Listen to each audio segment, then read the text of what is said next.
आज यहाँ विश्व बंजारा लबाना लबानी बाजीगर दिवस बड़े शान और मान से हम इकट्ठे होकर मना रहे हैं। इसके लिए मैं अपने national coordinator SC ST OBC minority Congress department के और माननीय हमारे प्रशासनिक इंचार्ज और परमानेंट CWC के मेंबर माननीय गुरदीप सिंह सप्पल जी का आभार प्रकट करता हूं, अभिनंदन करता हूं। मंच पर बैठे हमारे समाज के सभी वरिष्ठ नेतागण और समाज सेविक और सभी देश से अलग अलग राज्यों से आए मेरे भाइयों, बुजुर्गों, बहनों और मेरी माताओं, मैं आपका भी दिल से आभार प्रकट करता हूं। आप प्लीज सप्पल साहब जी का स्वागत के लिए हमारा ये जो ट्रेडिशनल जो है इसको सर आपका डालकर स्वागत करेंगे। मैं जरा समय नहीं लूंगा। हमारे यहां माननीय हमारे सम्मानित नेता के राजू जी ने आपको बहुत बताया है, इतिहास के बारे में बताया है, देश में आज क्या हालात हैं ये बताया है, लेकिन मैं आपको थोड़ा अतीत के बारे में बताना चाहता हूं। हमारी ताकत हमारी पहचान, हमारी ताकत हमारी पहचान। बंजारा समाज इस देश की आर्थिक सामाजिक संरचना की रीढ़ रहा है। ये देश का जो बिजनेस व्यापार चलाने वाले ये बंजारा समाज थे और हमारे पूर्वजों ने भारत को जोड़ा, व्यापार को आगे बढ़ाया और समाज को संगठित किया। बंजारा लबाना बाजीगर समाज ने इस देश को नहीं, पूरे देश को नहीं मैं कह रहा, पूरे कई हमारे जो नजदीकी जो देश हैं, हमारे पड़ोसी देशों को भी जोड़ा। आज के जो रोड जो बाई आप देखते हो, हाईवे पे देखते हो, ये बंजारा समाज के हमारे पूर्वजों ने बनाए हैं। ऐसे ही जो व्यापार किया है, ट्रांसपोर्ट का बिजनेस इनका था। इनके पास बैलगाड़ियां थी। लखी शाह बंजारा के पास 2 लाख बैलगाड़ियां थी। मक्खन शाह लबाना जी के पास 202 समुद्री जहाज थे, जो हिंदुस्तान से लेकर अफ्रीका तक, मिस्र तक, पुर्तगाल तक, पूरा रशिया तक जो उन्होंने व्यापार किया। ऐसे ही भाई मणि सिंह जी, जिन्होंने बंद बंद कड़ाए देश के लिए शहीद हुए, उनके दादा बल्लू राय जी जो उस एरिया अफगानिस्तान, ईरान, उस इलाके के बड़े व्यापारी थे। भाई मणि सिंह जी गुरु गोबिंद सिंह के साथी थे। उन्हें गुरु गोबिंद सिंह से बड़े थे, लेकिन श्रोमणी गुरुद्वारा प्रबंधक कमेटी के मुख्य सेवादार उनको नियुक्त किया था गुरु गोबिंद सिंह जी ने। आज सिख धर्म की जो परंपरा आप देख रहे हैं, सिख धर्म का जो स्थापित बना ये देश में, बंजारों ने तन मन और धन से सेवा की थी। बहुत बड़े डोनर थे ये। हम इतिहास के निर्माता हैं और यहां हमारी सबसे बड़ी ताकत हमारा इतिहास है। इसलिए हमारे महान व्यक्तित्व प्रेरणा और पहचान के, इस देश के लिए प्रेरणा और पहचान है हमारे पूर्वज। किसी भी समाज की पहचान उसके महान व्यक्तियों से होती है। बंजारा समाज ने भी अनेक ऐसे महान संत, वीर योद्धा, समाज सुधारक, जन नेता दिए हैं जिन्हें समाज को दिशा दी है। हमारे 4 महापुरुष बाबा लखी शाह बंजारा, बाबा मक्खन शाह लबाना, संत सेवालाल जी, संत प्रेम सिंह जी मुनाले वाले जो पंजाब के लबाना समाज के जो संत हैं, बाबा हाथीराम जी, बाबा रूप सिंह जी और हमारे मनावत जी, जो जिनको इस देश का सबसे बड़ा मान सम्मान जो अवार्ड मिला था। लेकिन सबसे बड़ा प्रश्न यह है, क्या हमने इन महान व्यक्तियों को राष्ट्रीय पहचान दिलाई है जिसके हकदार हैं? हमारा संघर्ष केवल अपनी गरीबी को हटाना नहीं है। हमारा संघर्ष एकता का, सम्मान का और सशक्तिकरण करने का उद्देश्य है। वर्तमान में उपेक्षा और असमानता की लड़ाई है।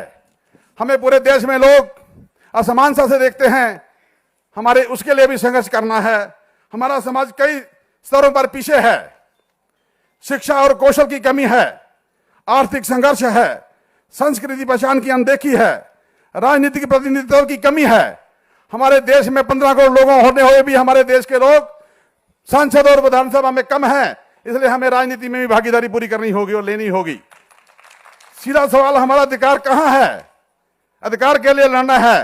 बाबा भीमराव अंबेडकर जी कहते हैं, शिक्षित बनो, संघर्ष करो और संगठित हो। लेकिन 15 करोड़ लोग आज समाज केवल वोट देने के लिए नहीं है। क्या हमारा महान नेताओं और योगदानों का केवल नजरअंदाज किया जा रहा है? ये नजरअंदाज जो किया जा रहा है, इसको हमने अपना हक लेना है। लड़के लो, खुशी से लो, अधिकार से लो। इसलिए पहचान और सम्मान हमारे व्यक्तियों की उचित स्थान होना चाहिए। हमारे देश में हमारे बाबा लखी शाह बंजारा, मक्खन शाह लबाना का कहीं भी कोई स्टैचू नहीं लगा है। हम चाहते हैं कि जहां जहां हमारे कांग्रेस पार्टी की सरकार है, हमारे पूर्वजों के स्टैचू लगाएं, उनकी मूर्तियां लगाई जाएं, उनके नाम पे रास्ते रखे जाएं। जिस समाज के नायकों ने सम्मान नहीं मिलता, उस समाज को भी सम्मान नहीं मिलता।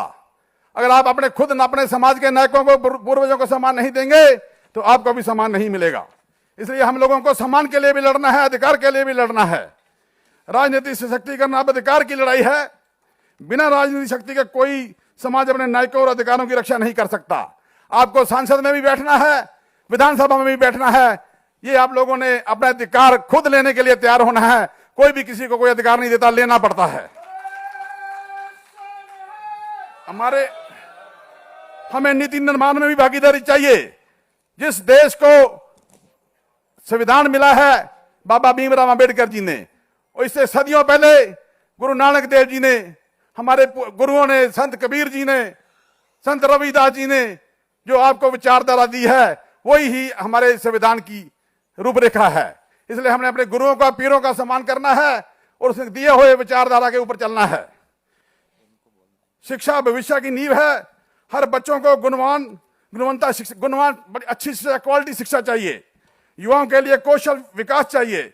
उच्च शिक्षा और प्रतियोगी परीक्षाओं में भागीदारी चाहिए, क्योंकि हमारे समाज को भागीदारी नहीं मिलती। आर्थिक सशक्तिकरण चाहिए, आत्मनिर्भर समाज चाहिए। इसलिए संगठन और नेतृत्व निर्माण, जमीनी स्तर पर मजबूत संगठन चाहिए। हम लोगों को जमीन के ऊपर काम करना है।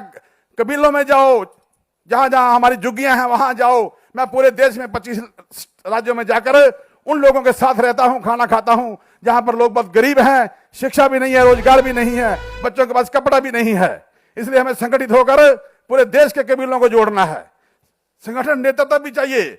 हमारे नेतागण बैठे हैं, मैं सबको कहा कि ऐसा नेतृत्व करिए कि समाज को इकट्ठा करके लड़ाई लड़िए। इस देश में पार्लियामेंट में, चाहे विधानसभा में, सरकार में हिस्सा लीजिए। महिलाओं को, युवाओं को की बहुत भूमिका चाहिए। युवा और महिलाएं समाज की असली शक्ति हैं, मातृशक्ति। हमारे गुरु नानक देव जी ने कहा है कि माता जो बहनों के लिए, उसको मंदा क्यों आखिए जो जमे रह जान। जो इस देश को, दुनिया को जो राजा भी पैदा करती है, उसको हमने मान सम्मान देना है। इसलिए संस्कृति संरक्षण चाहिए, स्पष्ट चेतावनी। और अब चुप्पी नहीं, हम चेतावनी देने के लिए यहां इकट्ठे नहीं हुए, ना चुप्पी करनी है। आज बंजारा समाज के समर्थन देने वाला नहीं होगा। हम अपने नायकों और अधिकारों, अपनी राजनीतिक दिशा के लिए खुद खड़े होंगे। हमें खुद खड़ना होना चाहिए कि नहीं होना चाहिए?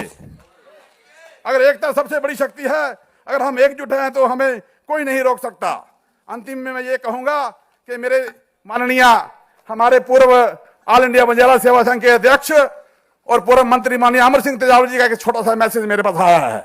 उन्होंने कहा था कि ये भाजपा सरकार, आरएसएस वाले 2014 से पहले बंजारा समाज को उन्होंने प्रॉमिस किया था कि हम आपको सबको एकजुट करके एक आरक्षण में रखेंगे, एसटी में रखेंगे। इसलिए कांग्रेस ने हमेशा आप लोगों की आवाज सुनी, लेकिन अब इलेक्शन मैनिफेस्टो, हाँ, अभी हम तेलंगाना, आंध्र प्रदेश, बिहार, झारखंड में आदिवासी में आते हैं और कई स्टेटों में हम एससी में आते हैं। एक बात रख करके मैं खत्म करूंगा। आर्टिकल 14 हमें समानता का अधिकार देता है, हमें सम्मान चाहिए। आर्टिकल 15 हमें डिस्क्रिमिनेशन, भेदभाव से हमें अधिकार देता है। आर्टिकल 16 इक्वलिटी का हमें अधिकार देता है। पब्लिक में हमारी पूरी मान सम्मान होना चाहिए। आर्टिकल 21 जो है राइट टू डिग्निटी, हमें अपने मान सम्मान के लिए हमें भी अधिकार है, हमको लेना है। 342 आर्टिकल पावर को, और प्रेसिडेंट को यह पावर है 342 आर्टिकल में संविधान में कि हमारे लोगों की बात सुने और हमें आरक्षण के लिए हम उनको वचनबद्ध करें हम लोग मिलकर। इसलिए मैं चाहता हूं कि समाज को अगर लड़ना है तो मैं एक बात कहूंगा, ये मनुस्मृति के लोगों ने आपको जो ढंग में रखा है, आपके दिए हुए पैसों से जो आप कथा कराते हो, उस कथा से वो अपने बच्चों को पढ़ाते हैं और आप अपने बच्चों को पढ़ाने में असमर्थ हैं। इसलिए ये इन लोगों को पैसा मत दीजिए। अगर लड़ना है तो मरना भी सीखो, क्योंकि गुरु गोबिंद सिंह जी ने इस देश को आजादी बंगलों से दिलाई, बाबा बंदा सिंह बहादुर ने खालसा राज स्थापित किया, लेकिन आज गुरु गोबिंद सिंह के विचारधारा पे हम नहीं चल रहे, क्योंकि हमारे जो बंजारों को गुरुद्वारा नहीं पूरे देश में हम 3% सिख गिने जाते हैं, लेकिन मैं ऐलान करता हूं कि हम 15% सिख हैं। बंजारा सिख है और बंजारा गुरु ग्रंथ साहब में बैठाया गया है। गुरु ग्रंथ साहब में यह लिखा है, वंज करो बंजारे वखर लै संभाल। जब गुरु नानक देव जी, संत कबीर जी आपको उस परमात्मा से, उस पैदा करने वाले से के साथ समान अधिकार देते हैं, मान देते हैं, तो ये जो व्यापार करने वाले लोग मन और तन से काम किया इस देश को बनाने का, इसलिए गुरु नानक देव ने आपको उसके साथ मिला के बात की है। इसलिए मेरी बहनों, जब मेरी बहनें काबले में जलती थी, डालना में जलती थी, और उनको कहते हैं कि बंजारन, जो बंजारन ने काम किया इस दुनिया में वो किसी ने नहीं किया, इसलिए हम लोगों को मिलकर इकट्ठे होकर एकजुट होकर लड़ना है, जिससे हमारा मान सम्मान बढ़े। मैं माननीय हमारे सम्मानित नेता के राजू जी और माननीय सरदार गुरदीप सिंह सप्पल जी से यही अनुरोध करूंगा कि 15 करोड़ लोगों को आप पकड़ लीजिए, आपकी झोली में बांध लीजिए। अगर आप इनको ले लेंगे तो इस देश में ताकत पार्टी की बढ़ेगी और कांग्रेस पार्टी के दोबारा इस देश में राज का शासन करेगी। इसलिए भाइयों, मिलजुल कर देश में आवाज उठाओ, संघर्ष करो, लड़ेंगे, अधिकार के लिए लड़ेंगे, लड़ेंगे, लड़ेंगे। और गुरु गोबिंद सिंह ने आपको तलवार दी है, ये तलवार बनाने वाले आप हो। इस देश में औजार बनाना, अनाज पैदा करना, ढोआ ढोई करना, पूरी दुनिया को मनाना, ये बंजारों का काम है। इसलिए मैं अपने नेताओं से बेनती करूंगा, हमें अपने साथ मना लीजिए, ताकि हम भी इस देश में ताकतवर आदमी बन सके, हमारे बच्चे, हमारे आने वाली पीढ़ियां पढ़ सके और सशक्तिकरण बढ़े, और मेरे देश के लोगों को और बंजारों को भी इस देश में रहने का हक मिले। मैं इन्हीं बातों से आपसे क्षमा चाहता हूं। वाहिगुरु जी का खालसा, वाहिगुरु जी की फतेह।